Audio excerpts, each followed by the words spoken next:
Welcome to Xi Jinping Briefing. The content of the briefing includes: few countries are better placed than Vietnam to get rich.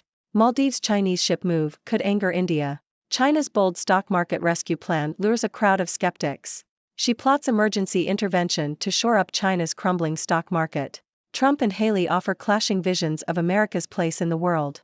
Few countries are better placed than Vietnam to get rich. Economist. Vietnam's geopolitical relevance is growing as it positions itself between China and the US, prompting both superpowers to woo the country. Vietnam has a strained relationship with China due to territorial disputes in the South China Sea. A recent poll showed that 85% of Vietnamese have a positive view of America, compared to only 25% who have a positive view of China. As the US seeks to decouple from China, many manufacturers are shifting their production to Vietnam, which offers a more favorable business environment. Foreign direct investment inflows to Vietnam have been twice as large as in Indonesia, the Philippines, or Thailand. Vietnam's strong economic performance and its open trade policies make it an attractive investment destination. The country's GDP growth has been bumpy but is expected to recover to 5.8% this year. Vietnam has a young and diligent workforce that is half as expensive as Chinese workers. It also offers incentives to foreign investors and is more open to commerce than its Southeast Asian peers. However, Vietnam's government is paralyzed by indecision, as the current leader is set to step down by 2026 and his successor is unclear. This has led to officials being reluctant to make major decisions. Additionally, Vietnam is struggling to transition to clean energy and reduce its dependence on coal. It is heavily dependent on trade and needs to adapt to the changing global business environment. Corruption and bureaucratic red tape also continue to hinder business operations in the country. Vietnam needs to continue reforming and addressing these challenges to maintain its economic growth and geopolitical relevance. Maldives Chinese ship move could anger India. Deutsche Welle. The Maldives has granted permission for a Chinese marine research vessel, the Xiangyonghong 03, to dock in its waters. The Maldives Foreign Ministry said it had received a diplomatic request from Beijing for permission to dock, but did not specify when the vessel was expected to arrive. The news comes as relations between India and the Maldives have soured since Mohammad Muizzu was elected president of the archipelago in November. New Delhi has always considered the Maldives to be in its sphere of influence and has raised concern over Beijing's influence in the region. China's bold stock market rescue plan lures a crowd of skeptics. Bloomberg. China's latest efforts to stem the stock market rout, including plans for a stabilization fund and an order from Premier Li Qiang to calm the markets, have been met with skepticism from investors who say any rebound will be short-lived without fundamental changes to the country's economy. The skepticism arises from China's history of failed market rescue efforts, the poor state of the economy and uncertainty over Beijing's long-term policy roadmap. The risk of further downward sentiment is heightened since investors are already reeling from a 3-year losing run and the market's influence on global portfolios is decreasing. Xi plots emergency intervention to shore up China's crumbling stock market. Telegraph. Chinese Premier Li Qiang has called for forceful measures to be taken to address the country's falling stock market and declining investor sentiment. China's benchmark CSI 300 index has lost 20% of its value in the past 9 months and reached its lowest level since the start of 2019 on Monday. The Nasdaq Golden Dragon China Index has also fallen for 6 consecutive days. The decline in investor confidence has been driven by the property market downturn and ongoing deflationary pressures in the economy. The Chinese government is now considering emergency intervention to stabilize the stock market. Trump and Haley offer clashing visions of America's place in the world. Financial Times. The New Hampshire Republican primary is set to be a test of Republican sentiment on U.S. national security policy. Former President Donald Trump, who is known for his isolationist approach to foreign policy, is pitted against Nikki Haley, a more traditionally hawkish Republican politician. Trump has criticized endless wars and foreign military interventions in the Middle East, while expressing support for authoritarian leaders like Russia's Vladimir Putin and North Korea's Kim Jong-un. Haley, on the other hand, argues that the U.S. cannot afford to disengage from the world, as it would allow rivals like China and Russia to become more powerful. She has made the case for delivering more aid to Ukraine and providing unwavering support for Israel. While Trump is expected to win the Republican primary, Haley's message may resonate with more moderate independent voters in New Hampshire.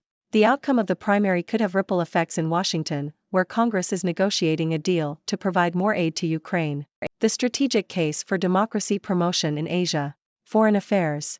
Promoting democracy in Asia is crucial for the United States' strategic interests in the region, according to an article in Foreign Affairs. While some policymakers argue that supporting democratic governance distracts from hard power competition, history has shown that encouraging well-governed republics can have strategic advantages.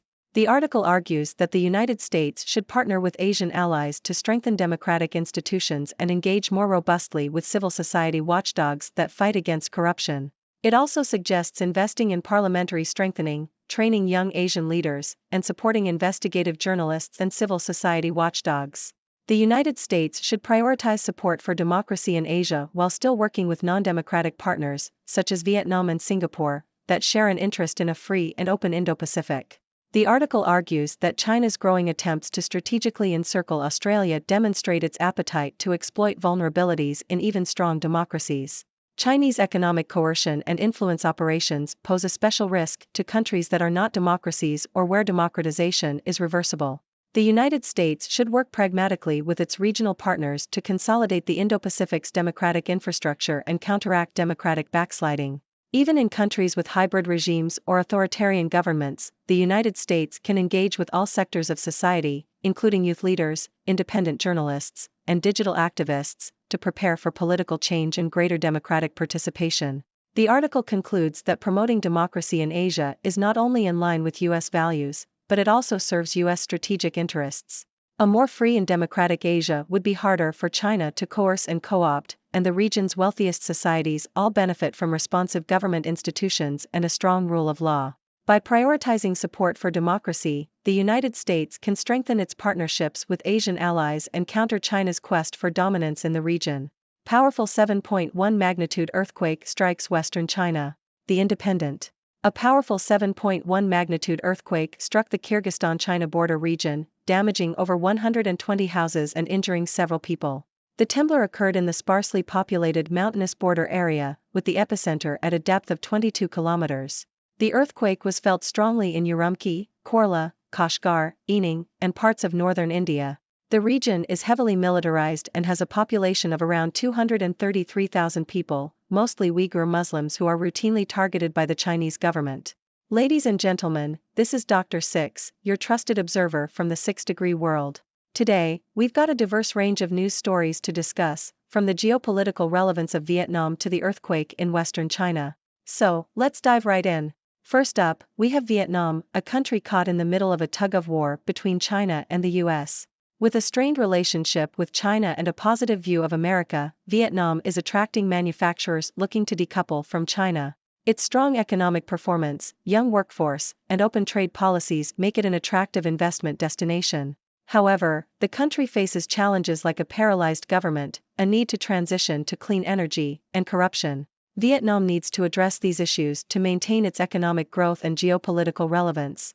Moving on, we have the Maldives, a small nation granting permission for a Chinese marine research vessel to dock in its waters. This move could anger India, which has always considered the Maldives to be in its sphere of influence. The growing influence of China in the region is a cause of concern for India, and this latest development adds fuel to the fire. Shifting gears, we turn our attention to China's stock market. The Chinese government's efforts to stabilize the market have been met with skepticism from investors, who believe that fundamental changes to the country's economy are needed for any rebound to be sustainable. With a history of failed market rescue efforts and questions about Beijing's long-term policy roadmap, the risk of further downward sentiment is high. It's a challenging situation that China needs to address. Next, we take a look at the clash of visions on America's place in the world. The upcoming New Hampshire Republican primary will test Republican sentiment on U.S. national security policy. Former President Donald Trump, known for his isolationist approach, is up against Nikki Haley, a more hawkish Republican. While Trump's message resonates with his base, Haley argues for U.S. engagement in the world to counter rivals like China and Russia. The outcome of this primary could have ripple effects in Washington, where aid to Ukraine is being negotiated. In a strategic analysis, we explore the case for democracy promotion in Asia. Encouraging well-governed republics can have strategic advantages for the United States. By partnering with Asian allies, strengthening democratic institutions, and engaging civil society watchdogs, the U.S. can counter China's attempts to exploit vulnerabilities in the region. It's a way to consolidate the Indo-Pacific's democratic infrastructure and prepare for political change and greater democratic participation. Lastly, we have the powerful earthquake that struck the Kyrgyzstan-China border region. This earthquake has caused damage and injuries in a sparsely populated area, but it's worth noting that this region is heavily militarized and home to a population, mostly Uyghur Muslims, who are routinely targeted by the Chinese government. It's a reminder of the challenges faced by this minority group. And there you have it, folks. A snapshot of some of the news stories making waves in our world today. Remember, these stories are just the tip of the iceberg, and there's always more to explore and discuss. So, what are your thoughts on these topics? Do you have any questions or insights? I'd love to hear from you. Thank you for tuning in. The content above showcases the latest briefing reports and analytical synopses, thoughtfully curated by the 6Do team. These insights stem from a wide array of reputable media outlets, think tanks, government sources, and specialized experts worldwide. We encourage you to explore these sources for a comprehensive perspective. Keep in mind that while the content may not always align with the official standpoint of 6Do Brief, it's not meant to be taken as absolute directives for decision-making. Comprising seasoned media professionals, learned scholars, and accomplished scientists, the 6Do team embodies a trailblazing, fully independent media entity. To customize 6Do Brief to meet your professional needs, you have the option to subscribe to a diverse array of briefings on our website, 6dobrief.com. Regardless of your location, you can conveniently receive 6Do Brief via email.